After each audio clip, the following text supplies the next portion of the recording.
So I've had a lot of requests for this video, and I thought that I would actually film one now since a lot of people are stuck at home and they want to be creative and try something new. So today I'm going to show you guys how to create an ombre dye effect similar to Padme's lake gown from Attack of the Clones, and we're going to get started. So there are a couple things you need, and I'll show a pan of it right now.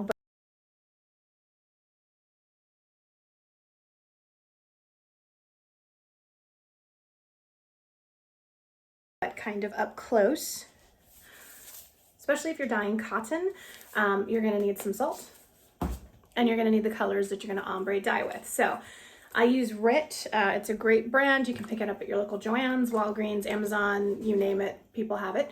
I particularly like golden yellow, but there are some other shades that you can use. There's a daffodil yellow as well. Golden yellow works for me. Then I use petal pink.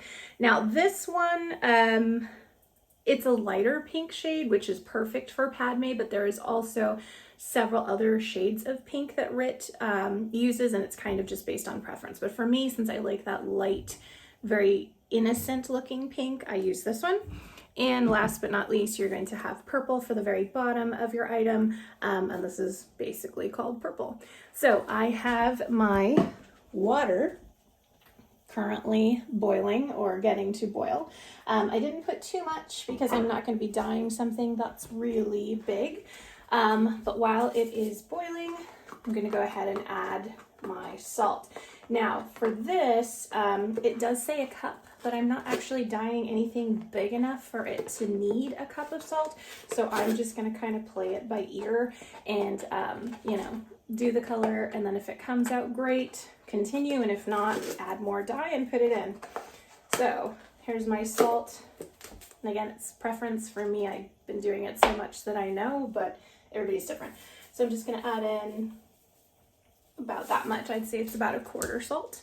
We're going to start with yellow. So we're going to start from the bottom of the item that we're dyeing, and we're going to work kind of backwards. We're going to start top, then go all the way down, and then back up. So you'll see in a second. So I'm going to start with my golden yellow. Make sure to shake it up. I store my dye outside where it tends to get a little sloggy from the cold. I don't know if sloggy is a word, but I'm going to shake it up, and then I'm going to put a decent amount. Again, I don't really measure. This is all eyeball. You can follow the directions that are on the bottle if you like. For me, I've just done it so much now that I kind of know what I need. But again, to each their own. So golden yellow first. I'm going to put in a decent amount. Actually a little bit more. One thing to note is whatever pan or pot that you are dyeing with, you may no longer cook with. So this is an old tamale pot that I've kind of repurposed for all of my dyeing needs, but because of the chemicals that are involved, you really don't want to use a pot that you've dyed in to then cook with. So highly suggest that you buy something separate for that, and then, you know, keep that away from all your other cooking goods. So that's my dye. I'm going to let the water boil for a little bit. It's not quite hot enough yet, and then we'll continue. Okay, so my water is boiling and I'm ready to get started. I primarily make Naboo-inspired lake dress face masks for my Etsy store, and I'll put the link in the bio if you're interested. But the procedure is still the same regardless of what you're dyeing. So what I do is I make the outer edge of the face mask, and since we want the yellow on top, what we're going to do is we're going to turn it upside down and dip it slowly into the water. Now you want to take your time with it because again, it's just a light ombre effect. It's not super heavy. So I'm swirling it in the water. I don't want a straight line as I do it, just nice and simple. And then you take it out. If you see any areas that need a little bit more color, you can go ahead and do that. And there's my first shade. Now you have to remember that while it may look dark when you start, it will dry lighter. So always go a little bit darker than you need so that the color can stay consistent throughout. Just finished dyeing, so I just went ahead and dumped out the yellow dye mask, but I also want to create that ombre effect for something that I'm going to wear. So again, I have this awesome top. Again, I'm eyeballing clothing that I don't really wear anymore. I like it, but it's just white and it's overdoing it. So I thought, hey, in the recipe, I got nothing to lose with this. So and now I'm going to take my ombre dye this pink as well. So I have some fun Padme inspired colors where make sure put all the pink. This is 95% cotton, 5% spandex. So I am sticking with the Rit doing it regular dye. If you are going to be dyeing something that has any kind of polyester, you are going to want to use the Rit Dye More fabric. Excuse me, the Rit Dye More ingredients, so not about how much this dye. Again, the colors are slightly different again because you're dealing with fabric that is not natural. Same thing goes for your, so you might get a slightly different color combination when you do the same thing that you're not just going to mix it this way. This I can throw away. So, I'm obviously again, I won't drinking out of it anymore, and it does the job just as well. This way, upside down. So, we're going to let this boil, and then we'll come back and add the paint to our items. I'm slowly going to dip it into the water. And again, really taking my time with it to make sure that the color actually gets into the fabric. So this actually has a bit of an empire waist on a part of it. So I'm really going down in to make sure that I get it pretty saturated color-wise. You can see as I lift it up, that's taking the color really well.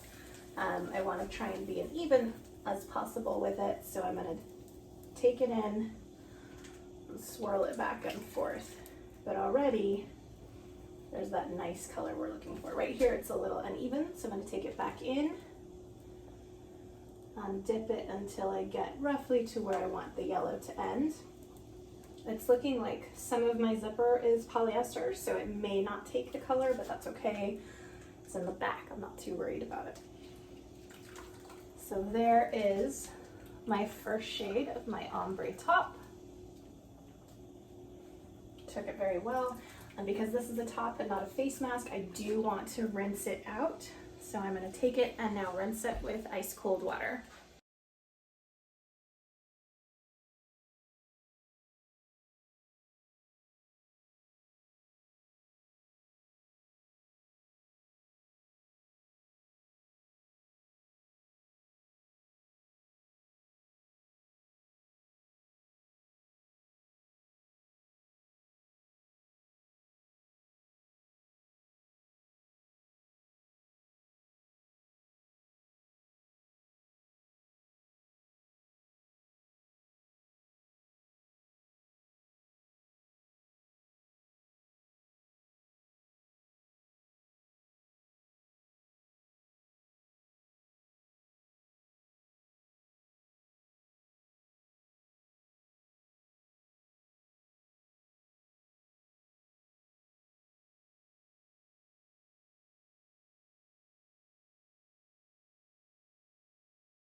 Okay, so we are now ready to start the next step in the ombre process.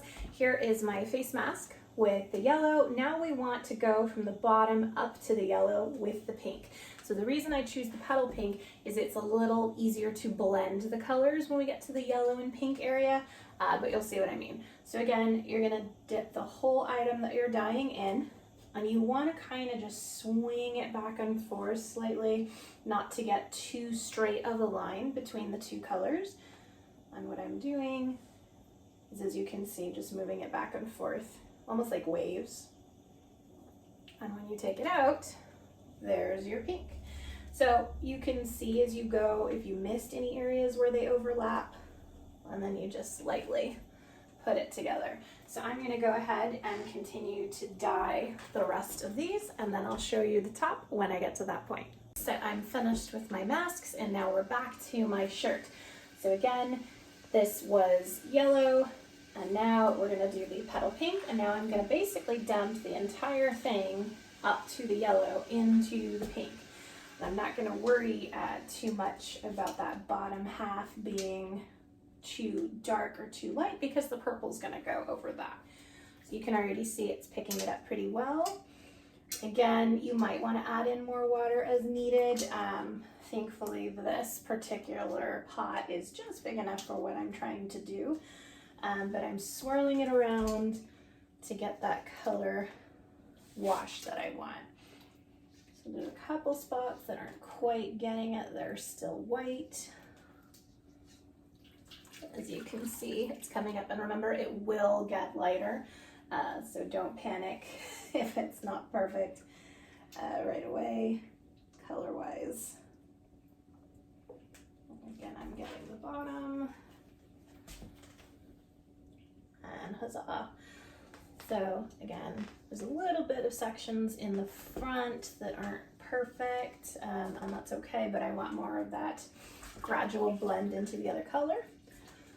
And we're good. So now I'm going to get this and I'm going to rinse it in cold water just like we did with the yellow. So here I am, going to get the pink and just slowly rinse out that color.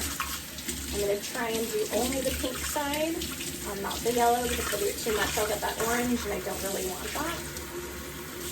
As I'm looking at it, there's a few spots that maybe could have used a bit more color, but it's okay.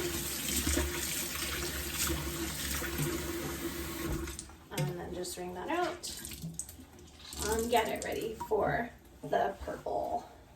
Went ahead and threw out pink, and now we're back with fresh water for the last color in our ombre set, and that is the purple. I do know from experience that this does tend to run a bit dark, and Padme's is more of a lavender, so I'm not going to use as much as I would as the other two colors. So again, I'm going to get a little bit of my salt. Shake up the purple. I'm almost out of this one. I'm just going a bit faster. And dump that in. And then you go ahead and mix it again. So again, I'm going to take my Starbucks straw and mix away. And we'll come back to it in a little bit and finish up that ombre effect we've been working on. And now my purple is ready to go and boiling. Everything is set. So here is one of the face masks ready to go. And again, we just want that bottom section to be lavender or purple. So I'm just gonna lightly, just like we did the other colors, kind of move it around slowly and then take it out and take a peek. And there's just our nice lavender. I might go a tad more on this one just so we can see the color. And voila. And then I'm going to go ahead and do the rest of these masks, and then I'll come back and we can finish up the shirt. Here we are at the last step of making our ombre dyed shirt. Here is mine. Again, it's super dark right now because it's still wet, but I'm going to add that last little lavender section. So I don't want it completely to cover the pink, so I'm only going to dip just that bottom half in, like half of the pink. And I'm swirling it around so that it picks up the color and then bouncing it a little bit. And as you do this on your own, you'll kind of get your own feel to how you want to get that color all the way across the board. But this works for me, so that's what I do. I think this is going to come out real nice when it's dry. There's that bottom half. Again, it's not perfect all the way around, and I want that, so it has more of that ombre effect. As you can see, the zipper is still white. It did not pick up the color, which tells us that it's polyester. And had I used a polyester dye, it definitely would have picked up that color. So there is that. You can see the final result. I'm going to go ahead and rinse out that color just like we did the rest, and then hang this to dry and come back shortly. So now I'm going to let the shirt hang dry out in the sun, and then once it's completely dry, I'll give it a wash. But so far so good.